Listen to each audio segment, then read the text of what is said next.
नमस्कार दोस्तों, मैं पूनम पांडे आप सभी लोगों का एक नए वीडियो में बहुत बहुत स्वागत करती हूँ।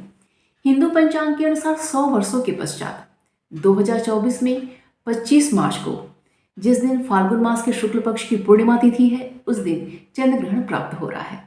इस साल 2024 में यह साल का पहला चंद्र ग्रहण है। चंद्र ग्रहण का असर 15 दिनों तक ज़्यादा दिखाई देता है और इसका असर 2 महीने तक हमें प्राप्त होता है। 25 मार्च का जो चंद्र ग्रहण है वह कन्या राशि में लग रहा है, अर्थात कन्या राशि में राहु का साया रहेगा। यह चंद्र ग्रहण भारत में विजिबल नहीं होगा, अर्थात यह चंद्र ग्रहण भारत में दिखाई नहीं देगा। तो इस चंद्र ग्रहण का जो सूतक काल है वो भारत में मान्य नहीं होगा। इस दिन होली है तो हम होली का पर्व बहुत ही अच्छे से संपन्न कर सकते हैं। माता लक्ष्मी का पूजन अर्चन हम बहुत ही अच्छे से कर सकते हैं।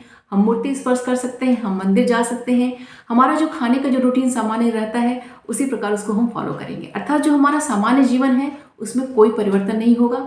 अन्य दिनों की तरह उस दिन भी हमारा सामान्य जीवन ही रहेगा। लेकिन भले ही ये चंद्र ग्रहण भारत में नहीं लग रहा है, अन्य जगहों पर लग रहा है, लेकिन इसका असर पूरे पृथ्वी पे पड़ेगा। इसका असर पूरे राशियों पर पड़ेगा, क्योंकि पूरे पृथ्वी का जो चंद्रमा और सूर्य जो है वो एक ही है।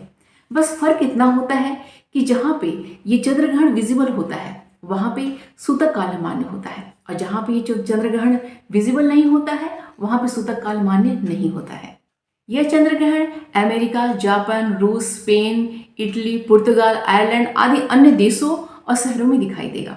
भारत के समय की गणना के अनुसार इस ग्रहण की उप छाया का जो पहला स्पर्श है वो सुबह में 10:24 पे है, और इस ग्रहण की जो पीक का समय है वो दोपहर में, अर्थात परम ग्रास के चंद्र ग्रहण का जो समय है वो दोपहर में 12:43 पे है, और इस ग्रहण का उप छाया का जो अंतिम स्पर्श है वो दोपहर में 3:01 पे है। इस ग्रहण की जो पूर्ण अवधि है वो 4 घंटे 36 मिनट और 56 सेकेंड है। चंद्रमा हमारे मन का कारक होता है। चंद्र ग्रहण के पश्चात राजनीतिक उथल पुथल बहुत ही ज़्यादा होता है। देश में आपस में लड़ाई झगड़े होने के चांसेस बहुत बढ़ जाते हैं। भूकंप आने का चांस रहता है। प्राकृतिक आपदाएं, जो अन्य प्राकृतिक आपदाएं आने का चांस रहता है। जो समाज के जो चर्चित फेस होते हैं उनके ऊपर इसका बहुत ज़्यादा असर होता है, और इन सब के अलावा जो सामान्य लोग होते हैं उनके मन पे इसका बहुत ज़्यादा असर होता है। मन पे असर मतलब उन्हें डिप्रेशन की प्रॉब्लम बहुत ज़्यादा बढ़ जाती है। छोटी छोटी बातों पे गुस्सा हो जाना, चिड़चिड़ा हो जाना, छोटी छोटी बातों पे लड़ाई झगड़ा करने को तैयार हो जाना, क्योंकि चंद्रमा हमारे मन मस्तिष्क को बहुत ही ज़्यादा प्रभावित करता है। तो ये सब चीज़ें जो है चंद्र ग्रहण के पश्चात हमें देखने को प्राप्त होती हैं। चंद्र ग्रहण के समय हमें क्या करना चाहिए? इस समय हमें दान करना चाहिए। चंद्रमा से संबंधित जो सफ़ेद चीज़ें हैं उनका हमें दान करना चाहिए, जैसे चावल है, चीनी है, दूध है, दही है, अन्य भी जो सफ़ेद चीज़ें हैं उनका हम दान कर सकते हैं, तो उसका हमें बहुत ही ज़्यादा अच्छा परिणाम प्राप्त होता है। और इस समय हमें मंत्र जाप करना चाहिए। मंत्र जाप इस समय हम करते हैं तो हमारे जो मंत्र की सिद्धि प्राप्त होती है, हमारा जो मंत्र है और भी ज़्यादा ऊर्जावान बनता है। खासतौर से जिस समय पीक का समय रहता है चंद्र ग्रहण का, उस समय अगर हम मंत्र जाप करते हैं तो हमारे मंत्र में बहुत ही ज़्यादा एनर्जी, बहुत ही ज़्यादा वो पावरफुल बन जाता है।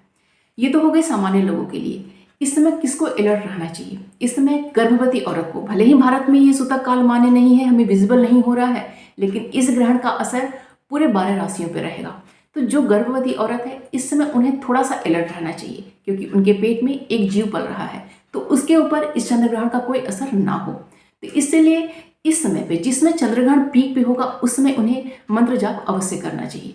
अगर आपके इष्ट हैं तो आप उनका मंत्र जाप कीजिए, अगर कोई मंत्र जाप आप करती हैं। नहीं तो मृत्युंजय महामंत्र का जाप करना बहुत ही उत्तम होता है। ओम त्र्यंबकम यजामहे सुगंधिम पुष्टिवर्धनम उर्वा रुक्मी वंदना मृत्योर्मोक्षीय मामृतात्। इस मंत्र का जाप करना गर्भवती महिला के लिए बहुत ही ज़्यादा अच्छा होगा। सब मिला के भारत में ये चंद्र ग्रहण विजिबल नहीं है, इसलिए यहाँ पे टेंशन लेने की कोई बात नहीं है, यहाँ पे परेशान होने की कोई आवश्यकता नहीं है।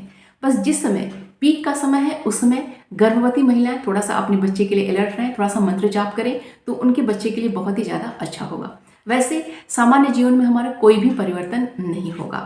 बस मंत्र जाप करने की हर लोग प्रयत्न कीजिए, क्योंकि चंद्र ग्रहण का असर सभी राशियों पे पड़ता है। तो अगर मन में अगर हम अपने भगवान का नाम जप कर सकते हैं, मंत्र जाप कर सकते हैं, तो बहुत ही उत्तम होगा हम सबके लिए, क्योंकि हमारे जो चंद्रदेव हैं हमारे मन को बहुत ही ज़्यादा प्रभावित करते हैं, हमारे मन मस्तिष्क को बहुत ज़्यादा उनका असर पड़ता है।